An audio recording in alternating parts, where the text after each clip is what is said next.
আসসালামু আলাইকুম। কেমন আছেন সবাই? আশা করি সবাই ভালো আছেন। আমি কোনো ভালো নেই। আমার ছেলের বড় একটা দুর্ঘটনা ঘটে গেছে। কাচের গ্লাসে চোখটা কেটে গিয়েছে। এর জন্য আমি এতদিন ভিডিও দিয়ে আপনাদের সামনে আসতে পারিনি। আশা করি সবাই আমার পাশে থাকবেন, আমার ছেলের জন্য দোয়া করবেন। ওর চোখের যে মণিটা ওইটাই অনেকখানি কেটে গেছে। ডাক্তার বলছে চোখটা ঠিক হবে নাকি আল্লাহ ছাড়া কেউ জানে না। এখন মনে করেন মেজর অপারেশন হবে বড়। এরপরে কতটুকু কী ঠিক হবে এটা আমি বলতে পারতেছি না। সবাই আশা করি আমার পাশে থেকে আমার জন্য দোয়া করবেন। আমি চাই আপনাদের সবার দোয়া।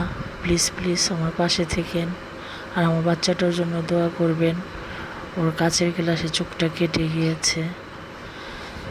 এর জন্য আমার কতবার কি এটা চোখ নিয়ে কত কিছু করতে হয়, এটা আমি বলতে পারতেছি না। কি হবে আমি জানি না।